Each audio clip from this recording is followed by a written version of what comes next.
Welcome back. So this is our next video in the series where we're going to do row 3. So this is where we ended up finishing last time. I've just moved that stitch marker up around that chain stitch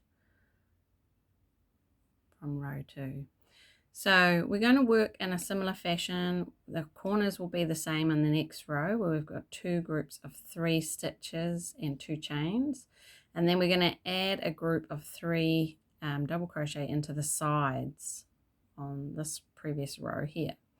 So before we start, because we actually want to start across in this corner here, so we've attached our row here with a slip stitch, and we're going to slip stitch across the top of 1, 2 double crochets so that we can start our next round in this corner here. So we're going to go under the loops here, both loops of each stitch, and do a slip stitch. Sometimes that's a little bit fiddly when you've just started at the beginning of the row because it's a bit tight. Through and another slip stitch. And we're going to do one more into this space actually. So, and there we've created a slip stitch. So you can see that I've come across the top of these stitches so that I can start crocheting from this corner. So from the back you can see, let me just zoom in a little bit so you can see the slip stitches across here, 1, 2, 3. That's where we joined from the previous round, and that's where I've worked it across. So it's a little bit thicker.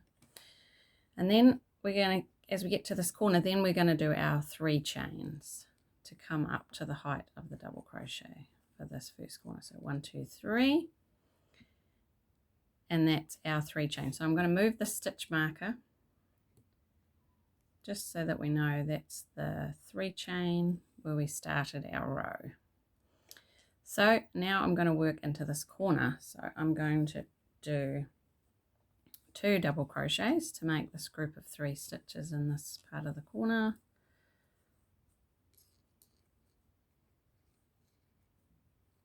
Okay, 1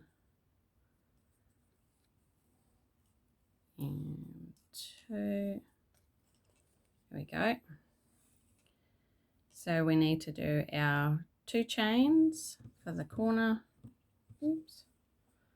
1, 2, then we're going to do out another group of 3 double crochet into that same space in the corner.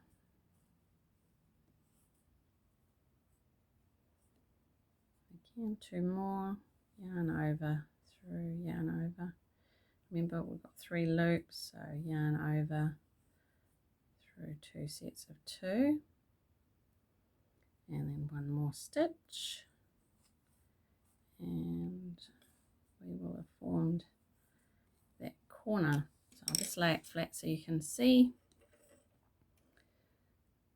That's our first corner here for our next row. So we're going to do the same thing we did along here. So above each group of 3 you'll need that single chain stitch. So we're going to do that next. 1 single chain. Then we're going to do 1 group of 3 in the side of our square from the previous round. So yarn over through our chain space, yarn over, pull back through, make sure you've got 3 loops, and then we're going to do 1, 2 to make our double crochet stitch. Get my camera to focus. There we go. And then 2 more. It does seem to like focusing on this table rather than my hook. Okay.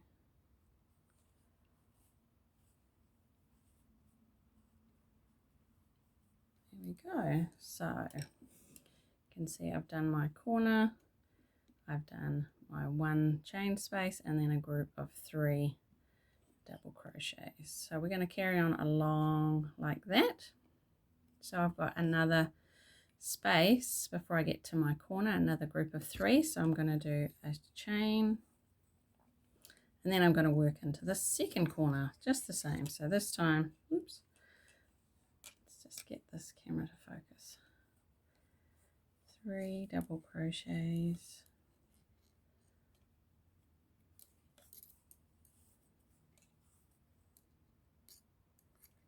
and over through the chain space, pull it back, 3 loops on the hook, yarn over through 2, through 2. So that's the first part of the corner, and then I need to add my 2 chains as we go around the corner, and then the next group of 3 into that same space. So I'll lay it down after this group of 3 so you can see where I'm up to. At any point you need to pause the video, pause it, rewind it, slow it down. Even on YouTube there's a slowing down setting. So that's that first side. So I have done 2 corners and then another group of 3 in the side. Now you can see it's pulling a little bit there. Potentially if it's a bit tighter you could add 2 chains in this gap here, but I think once I've gone all the way around it should sit nice and flat. And it might look a little bit distorted in shape because of the angle my camera is sitting at, so I will hold it up so it's a bit squarer to the camera. So we're just going to carry on around again. So 1 more group of 3 here in this space, and then another corner into the corner, another group of 3 in this space here, another corner, and then the last group of 3 before we join back where we started. So let's carry on with that.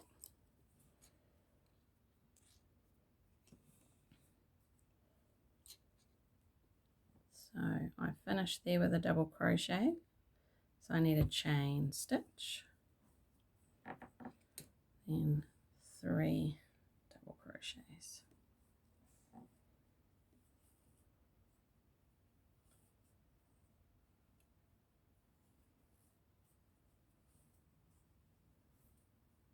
That's what we work on the side of the square, and then another chain stitch, and then we go into this next corner. Always groups of 3 generally. I think other people that do Peggy or Granny Squares might say a group of 4. It doesn't really matter as long as you divide it up evenly.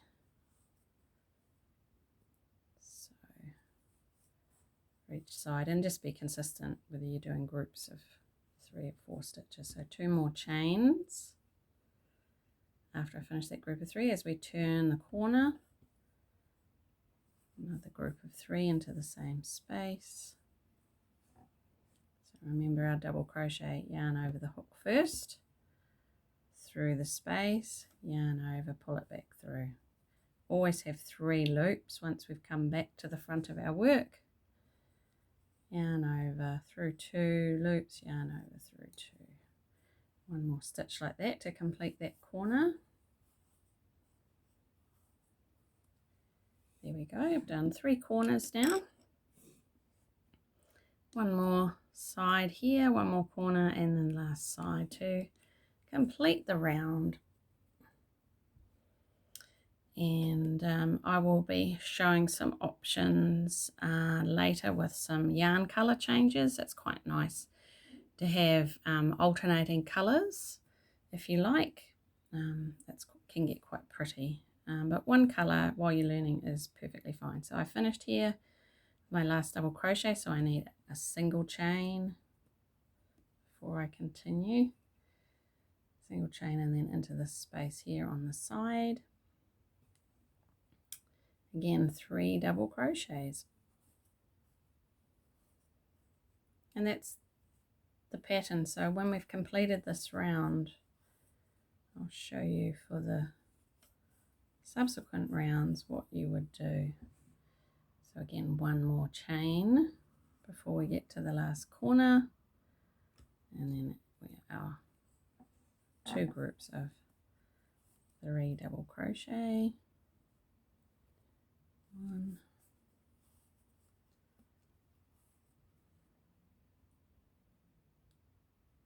2, 3.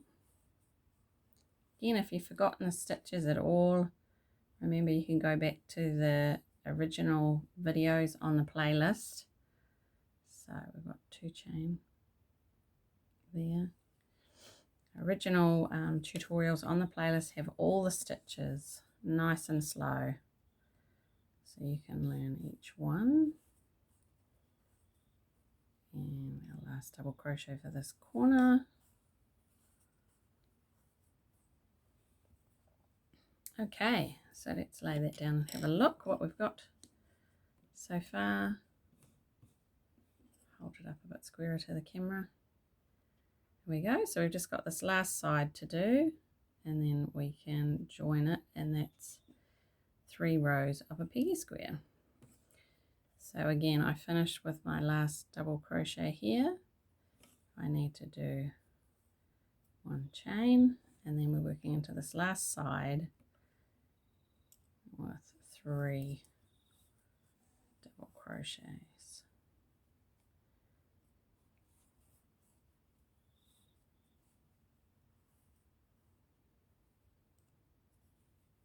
There we go. Ooh, don't want to go into my stitch marker. Okay, so that's the last group of 3. We need to do a slip stitch to join to this top of this chain here. So the stitch marker's in the bottom loop of the 3 chains. So that's 1, 2, 3. So we're going to slip stitch into that. So I need to do 1 chain first. 1 chain. And then I'm going to find that 1, 2, 3 top chain here. And we're going to go under both loops of the chain. If I can get my hook in underneath it. Sometimes it gets fiddly. That didn't even go in the bit that I want it to go in. So you can see that's the front part of the, and that's the back.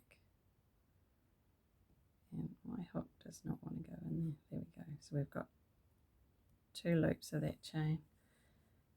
Yarn over and pull it all the way through a final slip stitch.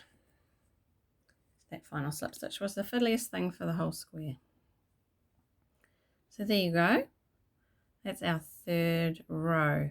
So you can just follow the same formula and make your squares bigger, or if you want to finish it there and make a different color, you can do that. So again, if you are going to do another round, we would again slip stitch across to the corner. So slip stitch across to here and then start from the corner.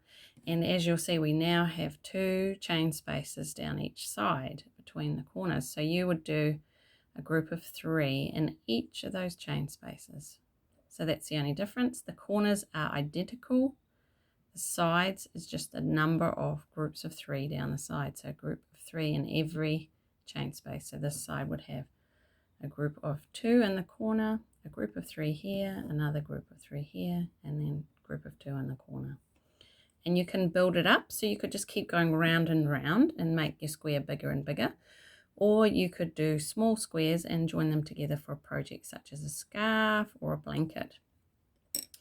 So I'm going to come back and do some additional videos, tips on changing colours, especially for piggy squares, but that is appropriate for almost any crochet project where you want to change the colour of your yarn as you're stitching so that it looks the best it can. So there we are.